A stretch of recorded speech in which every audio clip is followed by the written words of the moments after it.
Section 1. You will hear a conversation between an event director and a student at a conference for studying abroad.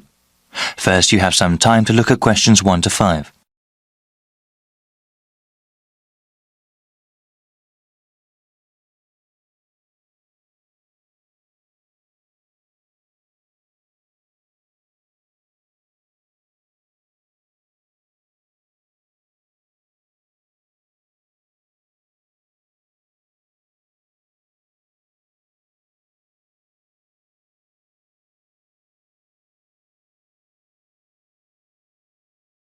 Now we shall begin.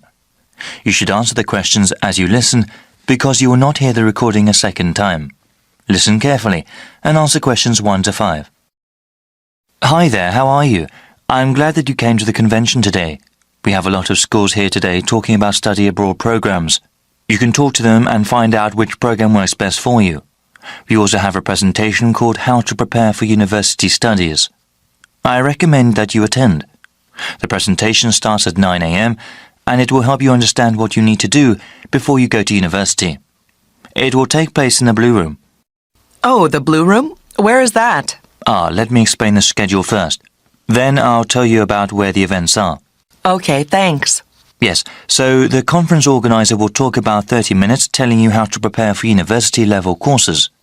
They can be very tough for new students. He will also talk about the special needs of international students. They have a different set of issues to deal with than students from the home country. So you said that was in the Blue Room?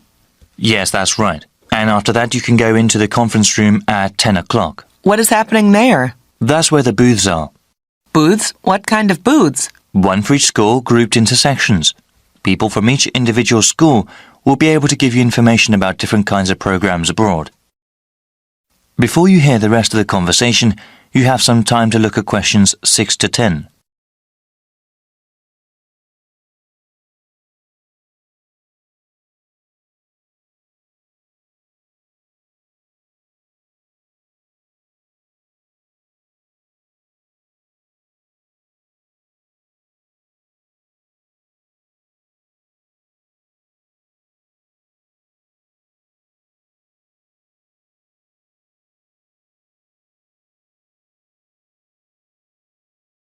Now listen and answer questions 6 to 10.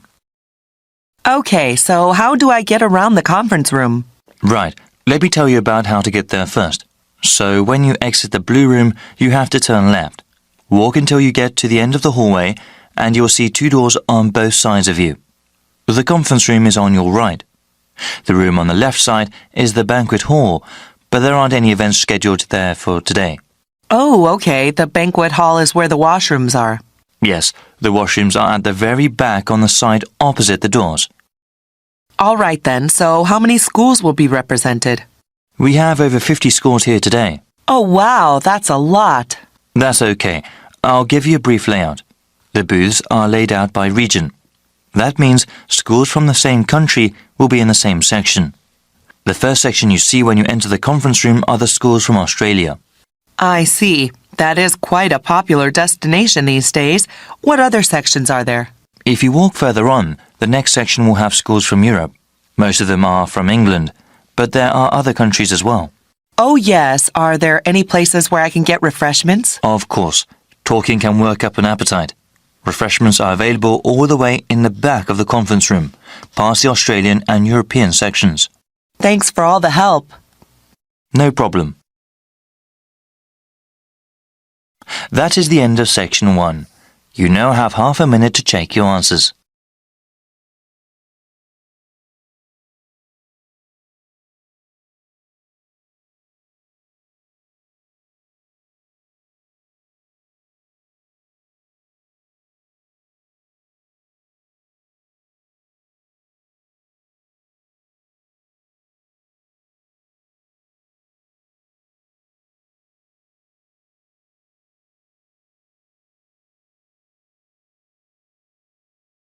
Now turn to section 2.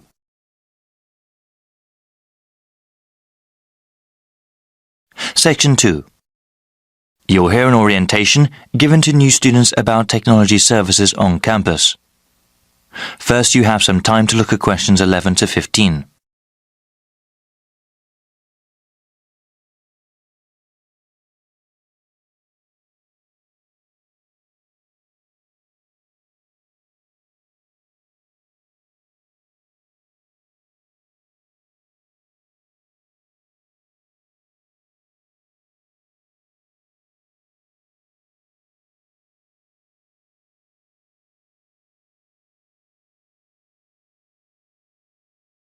Now listen to the first part of the orientation and answer questions 11 to 15. Good morning, everybody. I hope everyone has enjoyed orientation week so far. I know that you all have been getting quite a bit of information, but I really do need to give you some more regarding the Information and Computer Services, ICS, here at Kudrow College. I've been here long enough to remember when kids hoard their typewriters around. Having a computer, whether it is a desktop or laptop, is now indispensable. They are so necessary, in fact, that our school is willing to help students with financial aid, if they need it, in order to purchase a computer. If you want to know how the school can help you get a computer, please visit our website or the IECS Centre. Though we coordinate the One Student, One Computer program, our main task at ICS is to help students deal with any technical issues that they have. We have a help desk where students can call in and ask about any computer problems they have. At this time of the school year, the help desk assists students with connecting computers to the school network. Included in your orientation packets are instructions on how to do so. As you can see, the instructions for connecting a Windows-based PC is much more complicated than for an Apple computer. We actually recommend the latter because it is good for students to focus on their work, not on solving problems that come from the computer's operating system. If you call the help desk, you can also get help with things like connecting your printer. Best of all, if your computer is having major problems, you can bring it in and get it serviced. Before you hear the rest of the orientation, you have some time to look at questions 16 to 20.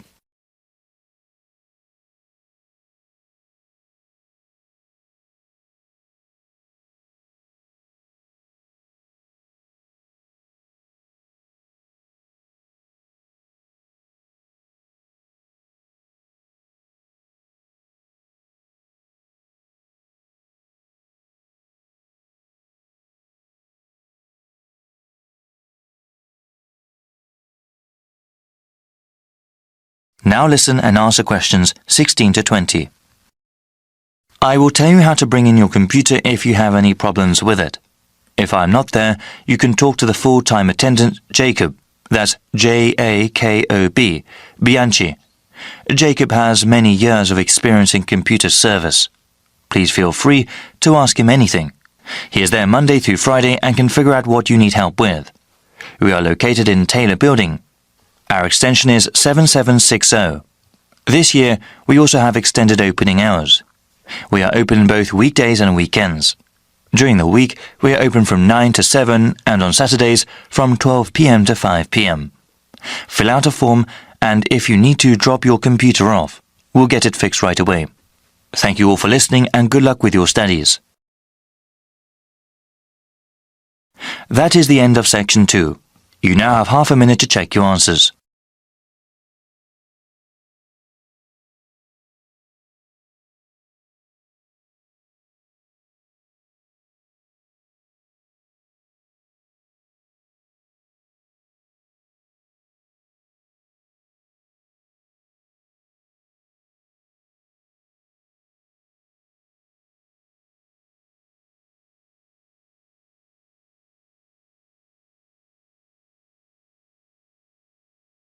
Now turn to section 3. You will hear a conversation between 3 students who are preparing a presentation. Now look at the questions 21 to 25.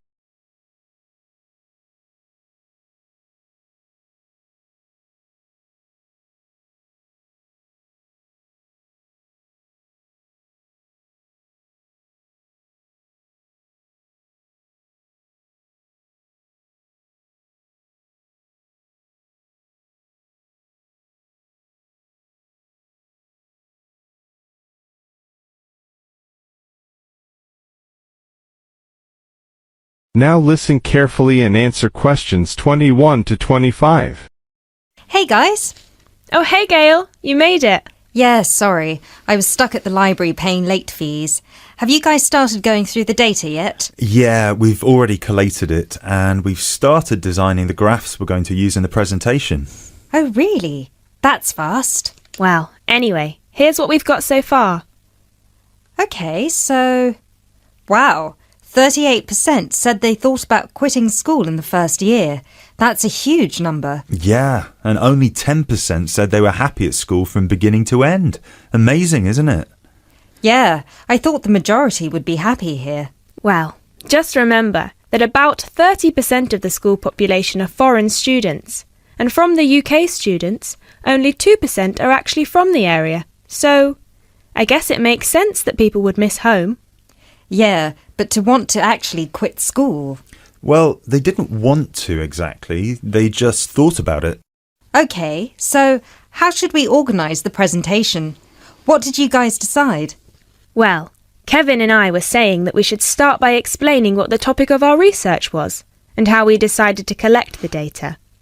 So, I'll start by saying that our topic was how first-year students felt a month after beginning school, and how their attitudes progressed and changed by the end of the academic year.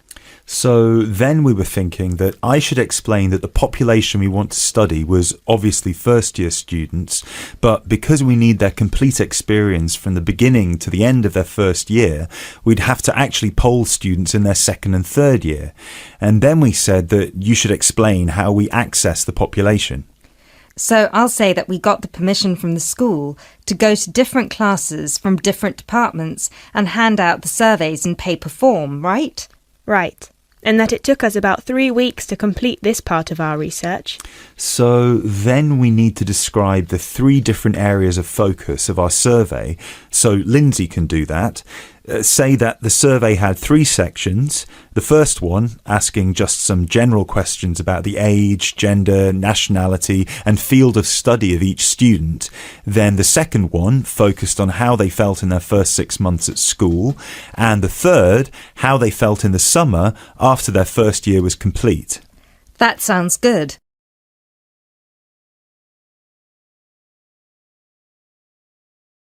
You now have 30 seconds to look at questions 26 to 30.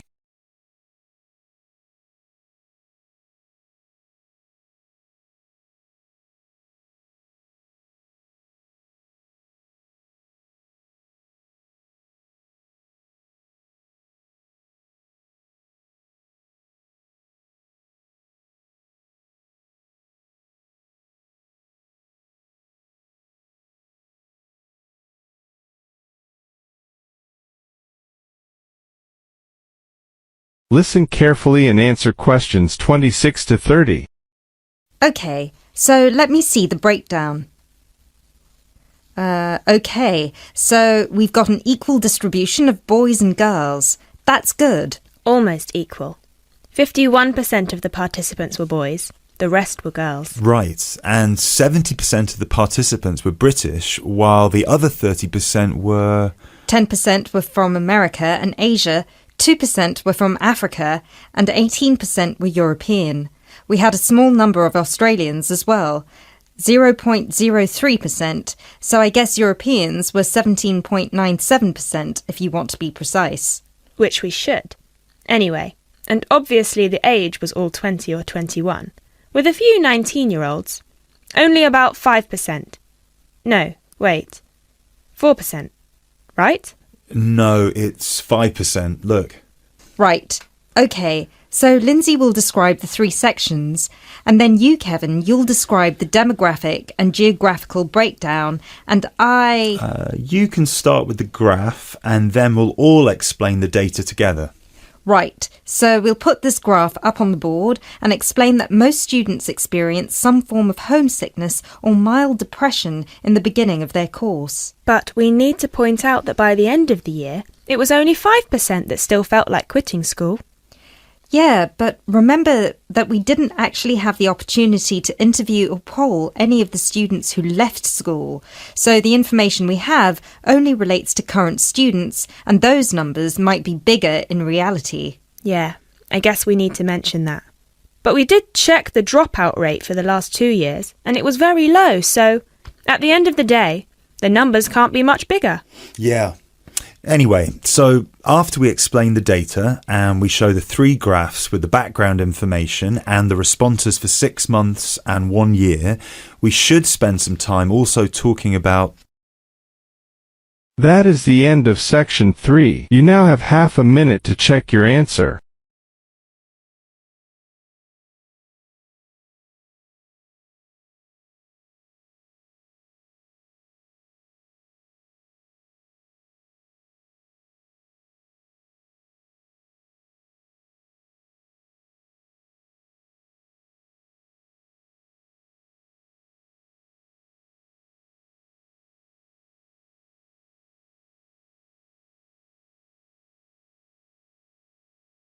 Now turn to section 4.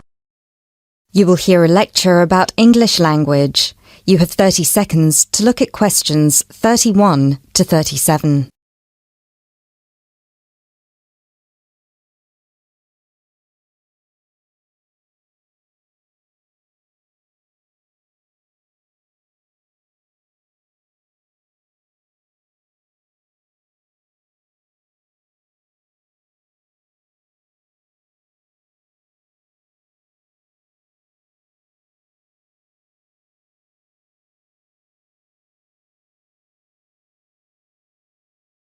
Listen carefully and answer questions 31 to 37.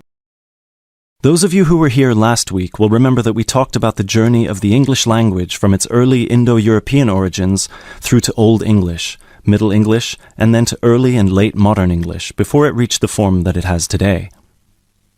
Today, we will be continuing that theme by focusing on the future of the English language and all the places it might go from here. There are about 2.1 billion people around the world who can speak English. Out of these, only 400 million are native speakers, which means that 4 in 5 English speakers are non-natives. This is obviously quite an impressive number, considering that just 2 centuries ago, in 1801, there were only about 20 million speakers of English around the world, and languages like French and German were ahead of English in terms of how many people were using them. But what does it mean? What it means is that the future of the English language doesn't really depend on its native speakers, but on that massive number of non-native speakers learning it around the world. Has anyone heard the term pidgin before, or Creole? A pidgin is a simplified version of a language which acts as a bridge between two people who don't have a common language, allowing them to communicate with each other. While a Creole is a language that evolves from a pidgin, with the difference that it is fully formed with clear grammatical rules and vocabulary.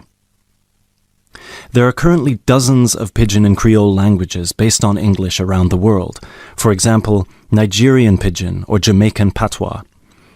These languages are also known as Englishes.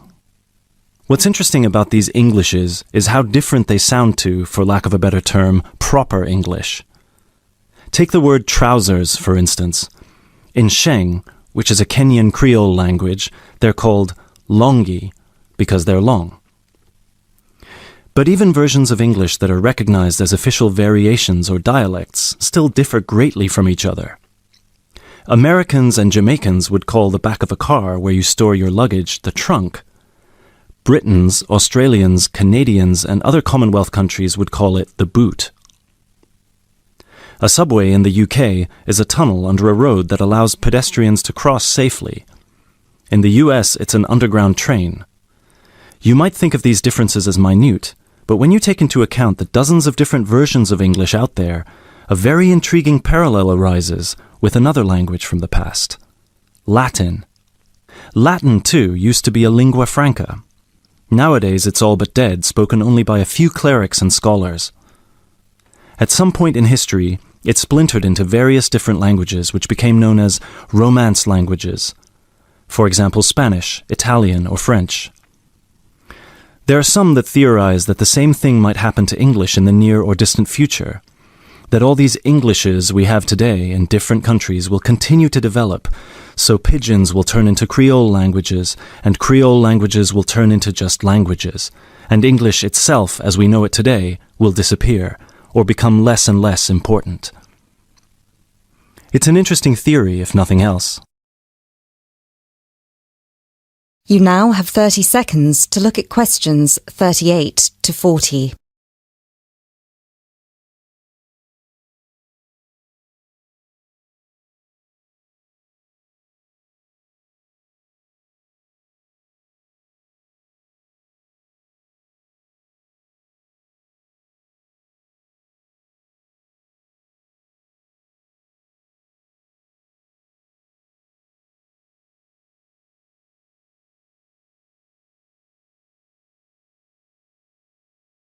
Now listen carefully and answer questions 38 to 40. It makes sense that as English grows in popularity, countries, especially those with a strong sense of identity and tradition, will develop their own versions of the language, marked by the idiosyncrasies of their culture. Just think of the contribution of dialects such as Jamaican or South African English. In the past 50 years alone, they've added about 25,000 words to the English language. Most of these related to a local context that wouldn't have existed in English before the spread of colonialism. In terms of numbers, just those are enough for a brand new language. There are some flaws to this theory too, however. While it's true that Latin and English have a lot of similarities in terms of how they developed, or have developed throughout history, there is one big difference. We currently live in an era of globalization. Today, you can be in India and stream an American film or TV series in seconds. You can be in Nigeria and listen to British music. You can be in Brazil and read a novel from an Australian author. Just a few centuries ago, this was unthinkable. So what's the other way that English could go? According to some experts, there's the possibility that it could maintain its status as the world's global language, but with a few differences. Already today, most conversations in English occur between non-native speakers. While many of these might be fluent, the majority probably only have an intermediate understanding of the language, devoid of the nuances, colloquialisms, and complex collocations that native speakers employ in their interactions. This means that over time, English could turn into some sort of world speak, the official lingua franca for the entire world, but in a simplified form. Some scholars have even started trying to develop that version of English by selecting the most useful words in the English vocabulary for non-native speakers to learn. Robert McCrum has compiled a comprehensive list of 1,500 words, for example, a version of English that he calls Globish. And what about traditional native speaker English? It might continue to exist, but lose its popularity, as the previous theory suggests. There are many more theories about the future of the English language, of course. I've only focused on the two main ones because they clearly demonstrate our uncertainty when it comes to how this beautiful language will develop. English is in a unique, unprecedented position. No other language has achieved the same levels of popularity in human history, especially in terms of non-native speakers. So, as this is clearly uncharted territory, only time will be able to tell us what will happen. That is the end of section 4. You now have half a minute to check your answers.